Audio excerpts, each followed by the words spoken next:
Welcome to the Asia Chessboard, the podcast that examines geopolitical dynamics in Asia and takes an inside look at the making of grand strategy. I'm Mike Green of the United States Studies Center in Sydney and the Center for Strategic and International Studies.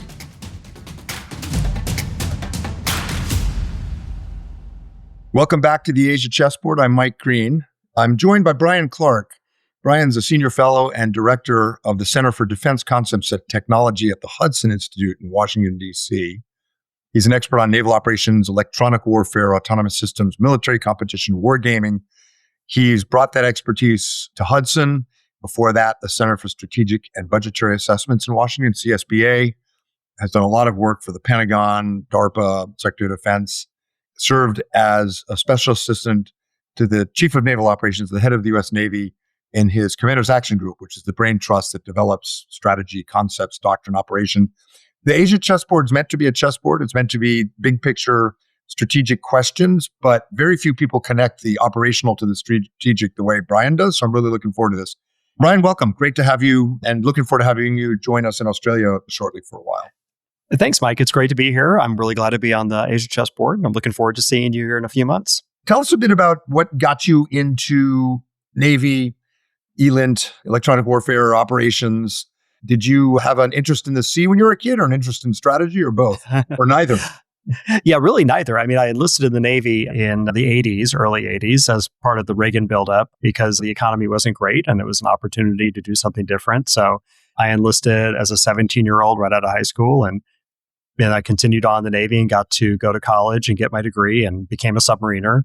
Spent 25 years as a submariner and doing mostly operational stuff, both at shore and at sea. And then as I got to my last tour, I got this opportunity to be the CNO's Chief of Naval Operations, Commander's Action Group Director. That really kind of opened up a different world to me of connecting, like you talked about before, strategy to operations, looking at kind of the bigger picture, thinking about what the Navy might need to do in the future. And and this is for Admiral Greenert, John Greenert, when he was the Chief of Naval Operations. And one thing that he and I looked at was the electromagnetic spectrum and how we treated it as a Navy. And it was interesting to us as submariners that we treated it very differently than we treated the acoustic environment as submariners.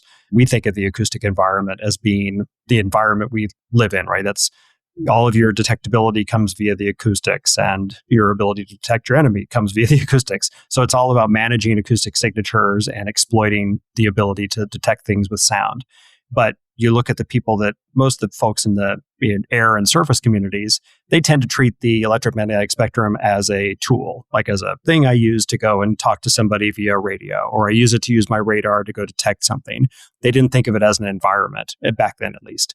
And that was, I guess, now 10 years ago. And so now, 10 years later, we've seen this really kind of a reemergence of electronic warfare as a discipline in militaries. And you can see in Ukraine, obviously, where it's in a lot of ways become kind of starting point of the battlefield is everything happens in the spectrum first, and then secondarily becomes kinetic or doesn't become kinetic, depending on how effective your electronic warfare is. But the electromagnetic spectrum really kind of emerged out of my experience as a submariner and dealing with the acoustic environment. And we did a lot of work in the Navy when I was working for Admiral Greenert, looking at electromagnetic maneuver warfare and how do we think about fighting in the spectrum the same way we fight in the acoustic environment under sea. I think the Navy's made, at least the U.S. Navy's made some progress there. I think you'd see worldwide how the spectrums really come back in as a domain of military operations. And now if you don't have a good plan for how you're going to manage the spectrum, you're going to find yourself quickly annihilated, like you do see in Ukraine, where troops were getting killed right away because they failed to manage their spectrum signatures. So that's how we got into that. Since then, when I retired from the Navy, I thought I'd want to become a think tanker because that seemed consistent with what I had been doing. And I went to CSBA and I was there for 5 years and did a lot of work looking at the intersection of technology and military operations. And then about 6 years ago, I came to Hudson to start a center that was devoted strictly to that subject, military concepts and defense technologies, and how they interact with each other and how commercial technologies are making their way into the defense space. So that's been the focus of my efforts over the last 3 or 4 years, really. Most recently, looking at adaptability, which we can talk about in the context of current wars. So I remember you when you were on the Commander's Action Group because I was asked, together with David Berteau at CSIS, to do a major review of U.S. force posture, basically where we put our stuff in the Indo-Pacific, because there were a lot of questions about why we were paying to distribute Marines off of Okinawa and whether our bases were hardened. And the Congress and the Pentagon in the Obama administration were at loggerheads. So they said, let's get somebody outside to do a fresh look. And Dave and I discovered you pretty quickly because as the pivot to Asia was being publicized, the actual work of how you do it was being done in the Navy, which, by the way, is a recurring theme in U.S. strategy. The maritime strategy was primarily an operational question or challenge that the Navy had to solve. And then sort of the Secretary of the Navy, Lehman, and then the National Security Council and the President Reagan caught up to the Navy. But often what I have found, and by the way, same thing is true of Commodore Matthew Perry in 1853 or Mahant, a lot of American grand strategy in Asia begins with a really hard naval operations problem because of the tyranny of distance. And this was a classic case. And Greenert, as you know, was very much called upon by Tom Donilon and the Obama NSC to start actually figuring out what the pivot would be beyond a 900-word speech. So good work. And I remember we went into it thinking, all right, where are we going to put Marines? Where are we going to put air bases? Yeah. And we kept coming to, you can put them wherever you want, but anything above the surface or on the ground is going to be increasingly vulnerable. And submarines and undersea warfare is the key. We had an advantage. We figured 10, 15 years. I don't know if we still do. Let me pivot then to ask you this, just big picture. You mentioned electronic warfare. ELINT is a kind of a battle space or a domain. Right. There are lots. There's space, there's cyber. So we could spend 5 days on this, but just looking snapshot at the balance of military power and deterrence, what gives you confidence and what makes you really worried? Yeah, I guess I'd say one thing that makes me worried is the degree to which commercial technology has enabled pretty much everybody to, any actor, state or non-state, to field capable precision weapons, do satellite communications to coordinate their forces, and launch precision weapons with sensors that are based in space or on the surface, and hit targets at 1,000 miles or more away. Iran can do it. The Houthis can do it. Obviously, Russia and China can do it. Pretty much any country that puts their mind to it. And it's not even a price point. There's not even a cost constraint on it anymore. You can get into that. The barrier to entry is very low. So you can field these capabilities at some scale for very little cost. So any country that wants to could field these capabilities. And most just haven't bothered to because they didn't need to. But that means for military forces, you're now in an environment where if you can be targeted, you can be engaged. And then the question is, how do you avoid getting targeted? Are there ways you can defend yourself that are maybe incrementally better than what we do today? But even with better defenses, you're still playing kind of a losing game because you're always, as the defender, faced with inventory limitations that your attacker doesn't have, right? Because your attacker could be attacking from multiple locations and mass fires on you, whereas you can only defend yourself from the spot you are. So I think the offense and defense balance just continues to shift back and forth. I mean, kind of right now we're at maybe parity, coming back maybe towards an offensive dominant environment. So that's the thing that kind of makes me concerned is if we don't put more effort into negating the ability to get targeted, we're going to find ourselves always playing catch up as military forces, whether we're Australian or US or whomever. The thing that gives me some confidence is, one, there's a lot of tools you can use to prevent being targeted. And also this kind of the reemergence of adaptability as a central competition military operations. You look at what's happening in Ukraine, and anecdotes from the battlefield are all about the fact that you have to change out the software on your drones every couple of days because their flight profiles need to change because the opposing side has come up with new defensive schemes. You have to change your radio frequencies or waveforms because the jamming has changed on the other side. So you get into this move, counter move competition, which is really accelerated with digital technologies. And this was an issue we had, or this was a competition we had during World War II in the Battle of the Atlantic, the air battle over Europe with the bombing campaigns against Germany. There's lots of books that have been written about it, but that counter move competition played out and driven by new technologies. But now you see that kind of on steroids with digital technologies. I think there's an area here where maybe allied forces could gain an advantage because they maybe have access to better underlying digital technologies they can use to adapt faster, or maybe adapt at a scale that could allow them to find vulnerabilities. It's like you see with Ukraine versus Russia. Russia still has the larger military. In theory, should still be able to win if this was a battle of attrition, but clearly they're not. And that's driven in large part by Ukraine's adaptability, which arguably is a strength that other militaries could develop if they learn from Ukraine's example, at least in the methodology and the underlying technologies rather than the systems themselves, because they're unique to the Ukraine battlefield. So I think adaptability is an area where I have some optimism just because I see allies doing more work to become more adaptable and create the ability to avoid being targeted and persist and survive in the kinds of environments that a country like China could create. I've heard, I'm sure you have too, Admiral Paparo sort of go through the swing back and forth throughout military history between offense and defense. And World War I favored the defense, World War II favored the offense. You could see in the final months of the First World War, the offensive advantage coming together, and famously with General Monash at the Battle of Hamel in 1918 on July 4th, when American troops first went over the top with Australians, and he combined what later became the Blitzkrieg, air power, tanks, and it's not a cold start and stop where you can see the hints. Let me play a devil's advocate role here a little bit. Are we overlearning the lessons of Ukraine and Iran for the Indo-Pacific? It's a maritime theater. For example, does everything you're saying apply to undersea warfare? Or should we be careful not to overlearn the lessons when we look at a pure competitor like China and advanced warfare and undersea warfare and space and things, which are presumably less vulnerable? I mean, I think the risk with Ukraine is you overlearn the lessons that are unique to a ground environment with adversaries that are close together. But to me, the lesson from Ukraine that we should be learning is about the centrality of adaptability. So the need to be able to quickly pivot to new tactics and new technologies and incorporate those into your forces and then field them at a pretty rapid pace. Because that's been a constant in warfare as we look at any relatively long conflict has had a move-counter-move competition that emerged. And it's just that in previous wars, the technologies didn't lend themselves to it happening on the scale of 2 or 3 days. They happened on the scale of maybe 2 or 3 months at the fastest during World War II. The central lesson of Ukraine that I take away is this adaptability lesson. And against a pure competitor, it's going to be absolutely necessary. I mean, you look at what Admiral Paparo talks about, or previous CNOs, Chiefs of Naval Operations, they all talk about the fact that our edge is really limited and in a lot of ways fading. And any edge that we do get in a fight with China is going to be fleeting because they will quickly fill in the gaps. So we've got to have this ability to pivot to new tactics and new technologies.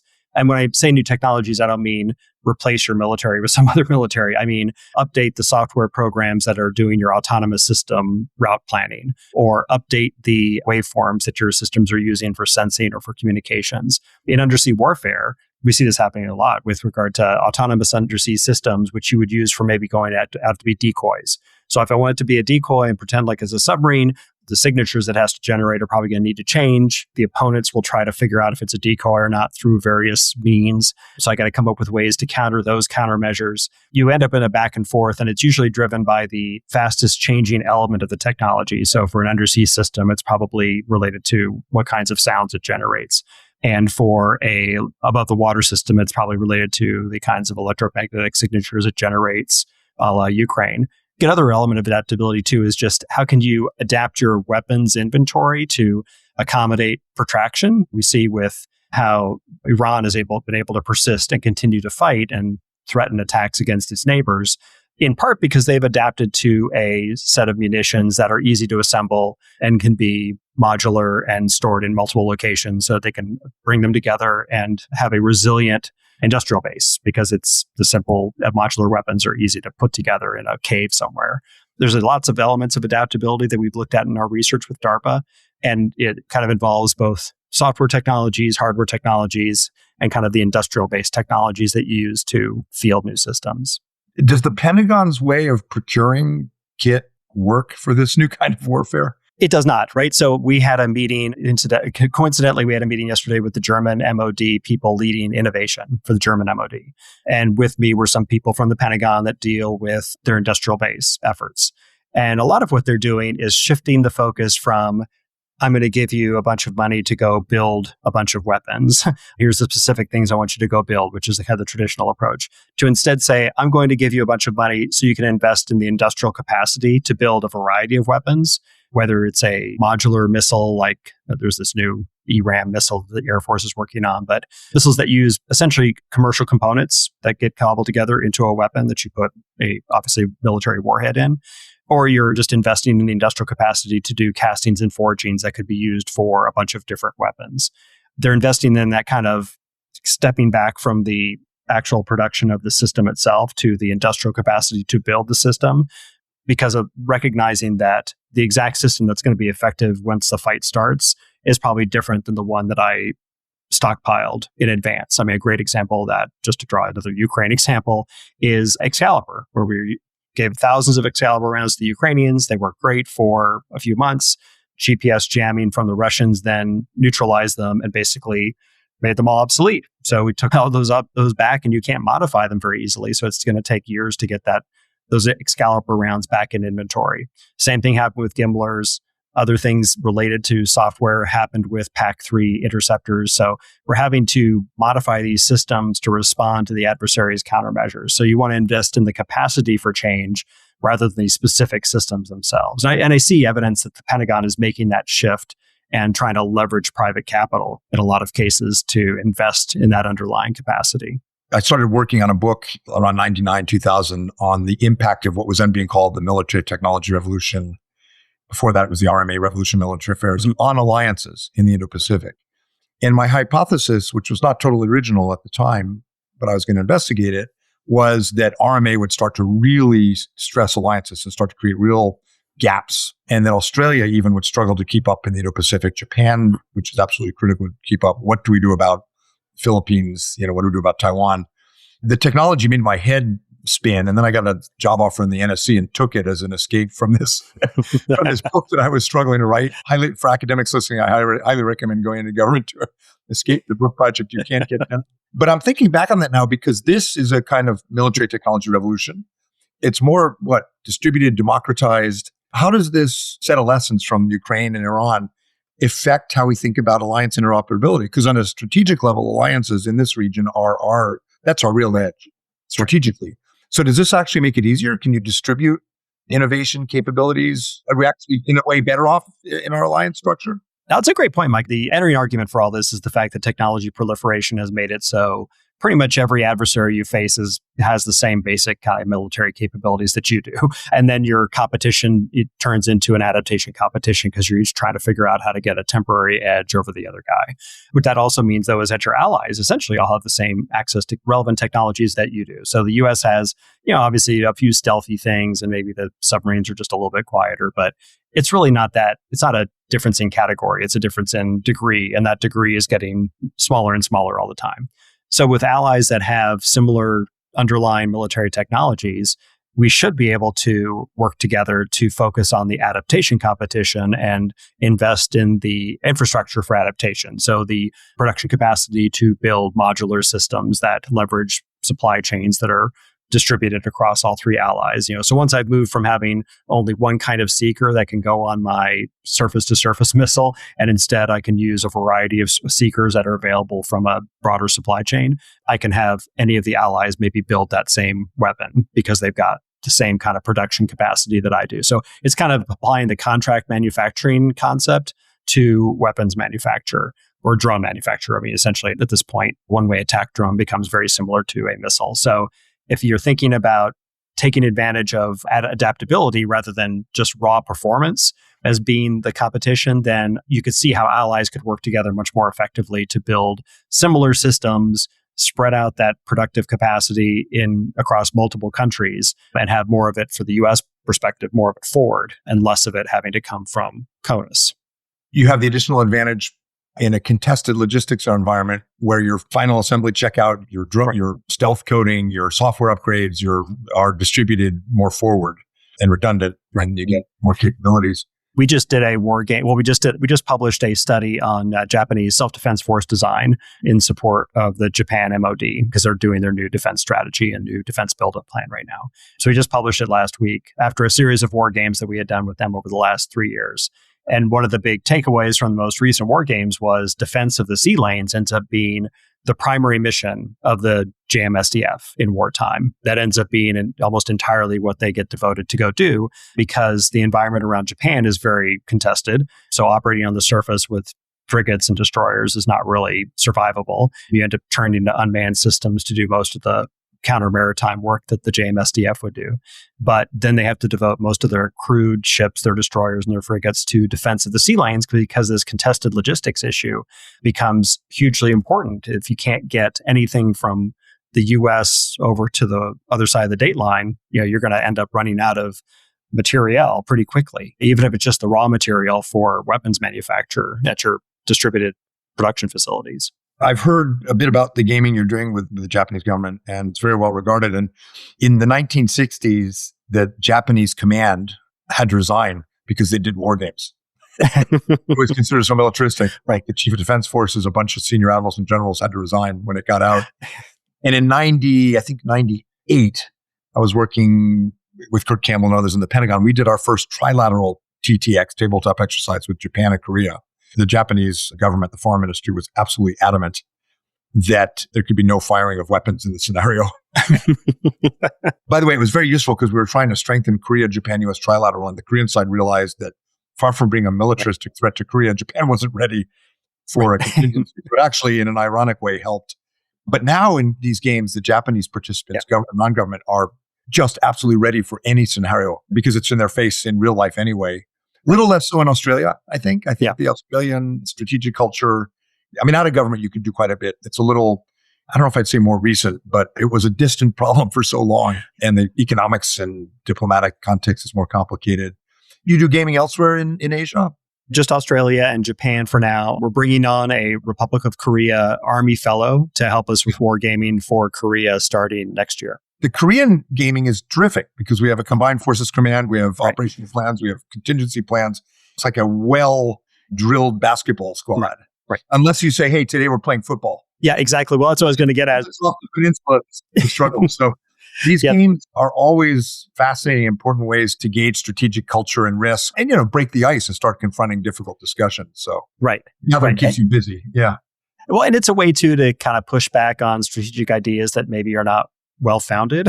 So for example, in our Japan games, over time, there's been more and more interest on the part of Japan Self-Defense Force players to conduct counterstrike operations. So let's go attack the missile launchers in China that are attacking us. I don't think it's a good idea strategically because you've now introduced this level of escalation that maybe didn't exist before.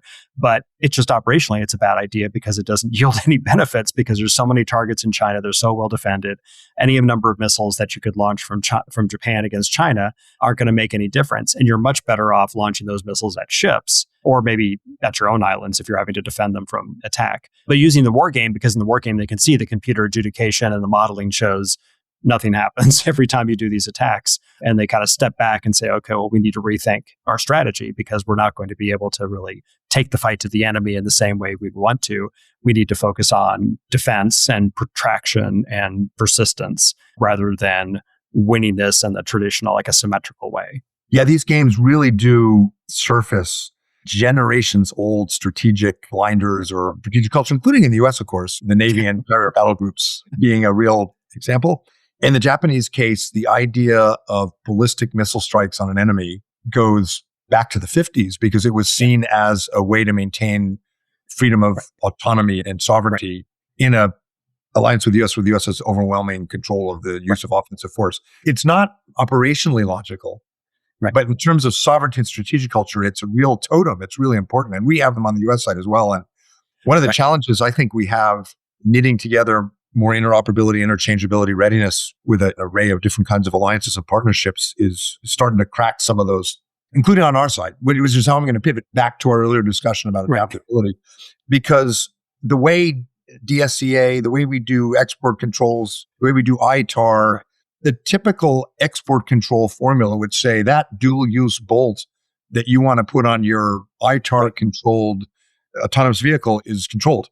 And you get paperwork done in the State Department and the Pentagon. Like we did big reforms for AUKUS with Australia, but it seems to me if we're going to have a distributed, adaptable munitions production, we're going to have to do some more pretty serious reforms back in the US, don't you think? Yes, ideally you do those reforms. The alternative approach is to say, though, how can I devise this weapon in a way that doesn't rely on those export controlled parts? So you have to give up some performance, some raw performance, perhaps to get that level of diversity in your supply chain. This gets to the project we did for DARPA, was looking at, okay, if we want to create this more adaptable force, what are the underlying technologies we need to invest in? Because that kind of is the DARPA piece of this. And one of those would be, well, how do I make it so I can take an existing weapon, and redesign it to use, to the maximum extent possible, parts that are already available, whether they're commercially available or they're a mill standard that already is out there, and not have it be export controlled? Can I re-envision this weapon in a way that allows me to take advantage of a broader supply chain, make it more modular, and maybe even build it in locations other than the manufacturing facility that does it now? And the department's even looking at, well, can I make a commercially derived version of a Patriot that would fit in the Patriot launcher, that can interface with the Patriot software, but maybe doesn't perform the same as a PAC-3 or a PAC-2 missile? That's all software in terms of telling the missile fire control system, this missile is a different missile. It can only go this fast. It can only maneuver this much. It can only go this far. But if you could do that, you could open up the aperture in terms of, well, I can build a bunch more weapons that can fit in these launchers that now all my allies have. In the same way, the NASAM system is an example of that, where it's designed to use AIM-9 air-to-air missiles and AIM-120 air-to-air missiles. You could, in theory, put other air-to-air missiles into that NASAM's launcher. So expanding the supply chain that you could use by shifting away from the focus on raw performance and focus instead on, my main metric, is it producible? Has it got a broader supply chain? You use a different set of metrics to guide your design rather than just the raw performance that we traditionally rely on. When you were in the Navy, were you Los Angeles class or what were you on? Both. So I was on the Key West as one of my submarines, Georgia, Alabama, and the Alexander Hamilton. Somebody listening to this who's not an operator might think, well, then why are we spending billions of dollars in Australia on Virginia-class attack submarines? Or why are we spending billions in Japan on F-35s? And so I'm going to give you a minute to sort of defend the high-end exquisite systems, convince people this is not like going into a Japanese 7-Eleven where you can get everything you want for cheap, right? Right. But why do you need these exquisite, expensive systems? Well, yeah. So I guess the initial argument would be for a nuclear submarine to say you really need something with the range and speed. And in the wargaming we've done in Australia, you do need something with that kind of speed and reach that a nuclear submarine provides, because the Collins class is more useful for a coastal defense kind of mission than being able to protect the sea lanes that Australia depends on, or even go on offense against China, right? So one of the things that Australia really lacks is the ability, like the Japanese do, to even threaten China with any attacks. So being able to do that from undersea, attacking targets in the South China Sea or attacking Chinese ships outside of the immediate conflict area, that ability to cover your sea lanes and go on offense really drives you to a nuclear submarine. And then the question is, well, which nuclear submarines make sense to get? There's obviously some French ones that are available. There's Russian ones that are available that the Indians have been leasing, the Charlie class or a couple other of those. That's it. Right? There's not a lot of options if you want to buy a nuclear submarine. The Virginia class is right now the best in the world, the quietest in the world. The Block 3 and Block 4 submarines, which are the ones that are currently deployed, the Navy's just, I think, deployed the last Block 4. Those have a lot of acoustic improvements that allow them to be even quieter than their predecessors. They have a life of ship core that lasts 30 years. And so the argument I would make is that you want to get one of those submarines that the U.S. is using for both for interoperability. Your people can train as they are in the U.S. submarine force and be ready to immediately take over control of a U.S. submarine once they're bought by the Australians. And then we'll have this commonality down in the Submarine Rotational Force West, where you've got multiple Virginia-class submarines now from both countries operating together and being maintained by a Australian workforce. The commonality, the existing technology, the fact that they've been tested, all the bugs have been worked out of them, makes sense in terms of Australia taking on the nuclear submarine role, which I think, at least from what I've seen from French nuclear submarines, they need to be refueled much more often, which creates this huge readiness challenge because they'd have to go back to France to be refueled. And they also don't have necessarily the same level of performance acoustically than US submarines do. So I think Virginia class makes sense from that perspective. I know there's been a lot of talk in the Australian press about getting the used submarines versus new ones. Yep. The issue there, which has not been an issue here in the US because people were surprised that there was even a question. But the issues become, the U.S. right now is building the Block 5 Virginia-class submarines, which are the ones with the Virginia payload module, which is like an 80-foot module that has a bunch of missile tubes in it. And the U.S. hasn't launched any of those yet. So the U.S. doesn't know exactly how well those are going to perform. Is it going to be a big, slow, less maneuverable submarine like a ballistic missile submarine, or is it going to be still like an attack submarine? And I think the concern is, do we want to commit to selling the Australians one of these submarines that may not work for their purposes. The length of time the U.S. is building those submarines is likely going to get extended. So when the Australians want to buy that third submarine in 2036, 2037, the U.S. might still be building these Virginia payload-equipped submarines, which means if you want a new submarine, you're going to get one of those, which may not really be the right fit for Australia. So that's why the U.S. said, well, maybe you should buy one of the last Block 4s after it comes out of its first overhaul, which would be a great deal for Australia because you're getting a submarine that's right out of overhaul. And even though it's got a life of ship core that should last another 20 years plus, I think in the Australian use case, the fuel usage will be a lot less just because you're not transiting back and forth to the US every time you go on deployment. So they can end up lasting even more than the 30-year lifespan because that's the hull of the ship will last 40 plus years. And that's usually the fuel that ends up being the thing that curtails your lifespan. Royal Australian Navy and the government was not particularly unhappy about this arrangement, but there was a battalion of AUKUS and alliance critics that jumped immediately on top of this news and portrayed it like we were giving Australia an old beat up jalopy and with Porsche or whatever. The polling, Lowy Institute does polling, and they asked about AUKUS, and support's still high, or as high as it was. And our polling at the U.S. Studies Center, it goes into a lot more detail about the alliance, and we don't see any real change in support for AUKUS with the public. So part of it is that the critics of this new arrangement are people like Peter Garrett, fantastic rock and roll musician, not exactly a nuclear physicist. So they have a little bit of a credibility problem. But the other problem, of course, is it's very, very difficult for Australian officials to do what you just did, which is explain with precision the operational use scenarios. Well, and this has been the challenge that we've had in our own. We released a study late last year looking at Australia's future force design that we did in concert with the government. And they were very reticent to talk about any offensive applications of the submarines against China. They helped sponsor the work, so we didn't go into detail on those ideas. But I think if you don't have the ability as Australia to threaten any sort of military response against China, you just opened yourself up to a lot more acts of coercion, right? There's too many avenues that China can pressure you on. At least you can present the potential for pushing back militarily, which could curtail Beijing a little bit.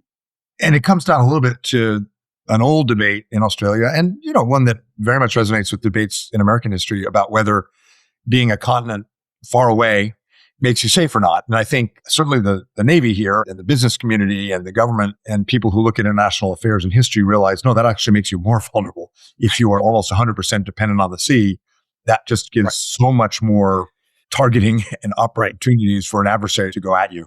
There is a geographic and geopolitical set of assumptions or debate that goes alongside the ideological. It's interesting. When you come on down, we'll have to have you just go to a club, grab a beer, and start arguing with people. That's right. That would be great. Yeah. I mean, one thing we found in these war games is that to defend the sea lanes, you really do need, nuclear submarines are very beneficial for that. I guess you could do it with some other things. But because the problem ends up being, for Japan, the threat to their sea lanes is presented by missiles from China. So they need missile defense to do convoy protection in a lot of cases. It's not about the submarine threat as much. But for Australia, it's really the threat is from ships and submarines that China will send down to threaten the sea lanes because the missiles can't really reach to really threaten the sea lanes in a robust way. So having a nuclear submarine that can do anti-submarine warfare and can go after surface ships that are threatening the sea lanes is really useful. And you can essentially deny that opportunity to the Chinese because if you have 3 or 4 nuclear submarines and a couple of them are on patrol all the time, it's going to make it really hard for them to stealthily do anything in your slocks. How do you think about hypersonics? Because they're not cheap. They're not made in garages like the Ukrainian drones are. They're online, right? We are deploying them. The speed is classified, but it's upward of Mach 5 or higher. And, there are even scenarios, I think, in my view, realistic scenarios where we help Japan, Australia get hypersonics. So that strikes me as a kind of placeholder in terms of deterrence while we build out the defense industrial base, submarines and so forth. Do you look at hypersonics in your games? And Yeah, absolutely. So we gave the Australian force hypersonic, essentially the Dark Eagle, a version of the Dark Eagle or proxy for the Dark Eagle. So a long-range hypersonic weapon that could reach 1,500 to 2,000 miles away. They were effective because the issue is they're hard to shoot down, right? So they're coming in at Mach 5 plus, probably more like Mach 10, and you have very few opportunities to shoot it down. And if you do shoot it down, you probably had to expend quite a bit of ammunition to do it effectively. So we found in our Japan games, that the hypersonic weapons were very useful essentially as penetration aids for other weapons, because you shoot hypersonic weapons at the Chinese ships in this case, and they're going to devote all of their defensive capacity to making sure they shoot them down, which leaves them open to one-way attack drones and subsonic weapons coming in from other axes, especially submarine-launched weapons. So these hypersonic weapons in a lot of cases end up just making other weapons more lethal because the hypersonic weapon will get all the attention. So you don't need as many, right? You don't need to overwhelm their capacity for defense with a bunch of hypersonic weapons. You just need a couple, and you need to be able to perhaps complement it with some subsonic weapons to create a multi-axis attack that they just can't easily contend with. And that's what we did in the war games with Australia, is they would combine those attacks from multiple types of weapons. The type of Chinese fleet you're facing, if you're in Australia, is probably not huge, right? You don't need to have a huge missile capacity to counter it. None of these hypersonic weapons had the range to be able to reach the Chinese islands, right? You couldn't really reach the Paracels very effectively with any of these hypersonic weapons. I mean, you could, but you're at the extreme range, which means you're not going to do much maneuvering, which makes the weapon easier to shoot down. The blurring of offense-defense, which is also what you're describing here, changes the settings for how we have operated with allies in this region. And so, for example, in the Cold War and the first decade or two of the post-Cold War period, with Japan, the U.S. largely operated with this spear and shield concept. It goes back to the maritime strategy, but before that, the Korean War even, where Japan was the shield, the sort of rear area combat logistics support, and so on and so forth. The U.S., particularly Navy and Air Force, were the spear, but Japan now has spears. Right. Australian Defense Forces plugged in to the Commonwealth Brigade in Korea, plugged into Vietnam, plugged in with CENTCOM. Right. But now Australia's going to have its own fight and its own offensive capabilities, right? I think your scenario with hypersonics is not that far off. In a way, the U.S., the Pentagon, the system is so desperate to maintain deterrence and asymmetrical advantages and complicate the enemy's fight. I sometimes feel like we're letting capabilities get ahead of command and control. Because in any scenario, historically, the Allies worry about being entrapped in U.S. moves, but when they have offensive strike, Australia has to worry about being entrapped in Japan's offensive moves, or America has to be worried about. We all can get each other in fights we don't want, which is new. So what are your thoughts on how we evolve command and control relationships? It's a really sensitive issue. I've raised it in Australia with quite senior officers who push back.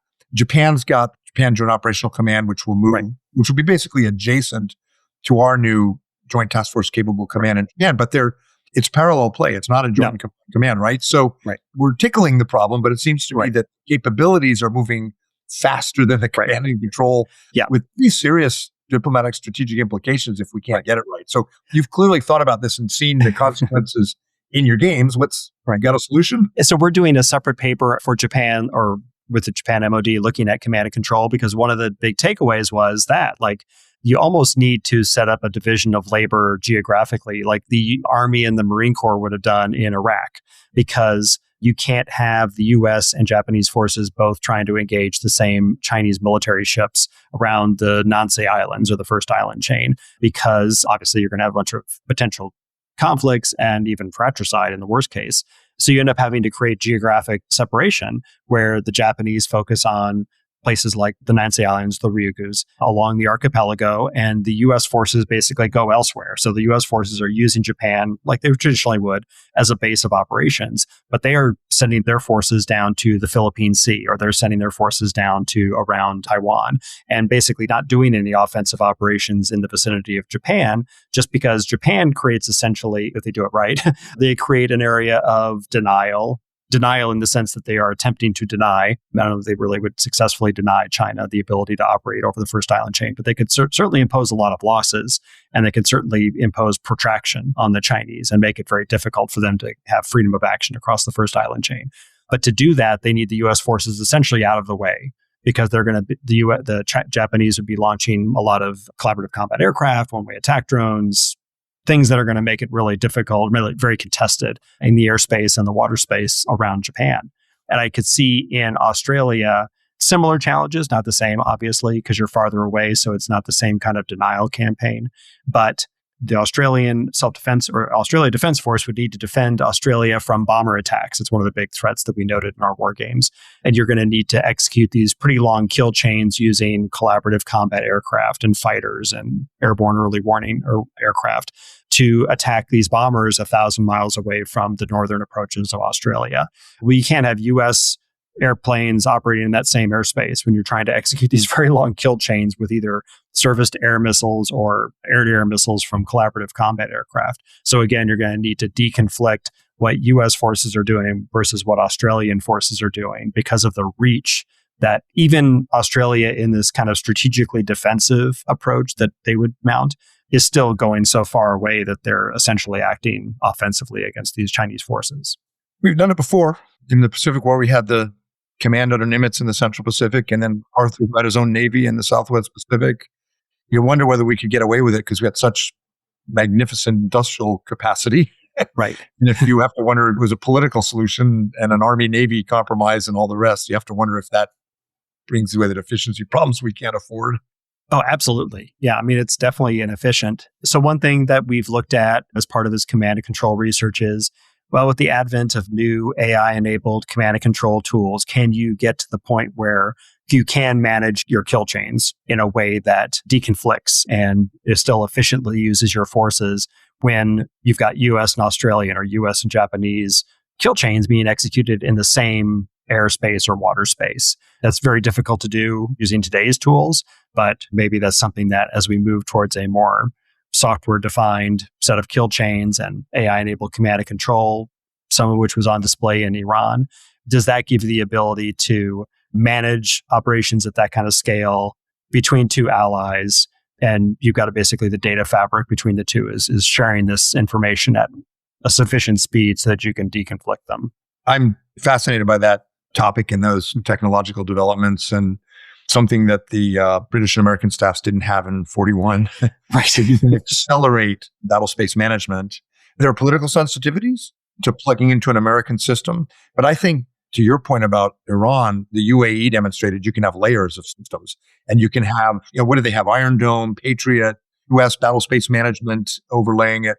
And in fact, getting back to the very beginning of the lessons from Iran, the fact that with cheap drones, you can target different nodes means you want that redundancy and layers. So there's a solution there somewhere. I mean, it's wartime usually is a forcing function, right? So I think we saw in the war in Iran, the reports will come out later, but there was a lot of innovation, to use that word, in terms of command and control tools, because of the urgency and the fact that we needed to the military had to come up with ways to accomplish what the political leadership wanted to do. And so they were forced into, okay, we need to accelerate the introduction of these tools that we would use that are AI enabled or that use AI to help manage the data engineering so that I'm able to share information between a Patriot system and a Iron Dome system and a point defense system that came from some other company. So that's part of what's happening too, is the introduction of these technologies just for the purpose of knitting together disparate hardware that came from multiple countries' corporate champions or national champions. Bryan Clark, U.S. Navy Hudson Institute, keeping strategists honest since the 1980s. Thanks very much. This was a great discussion. Thanks, Mike. Great talking to you. For more on strategy and the Asia program's work, visit the CSIS website at csis.org and click on the Asia program page. And for more on the U.S. Studies Center in Sydney, please visit ussc.edu.au.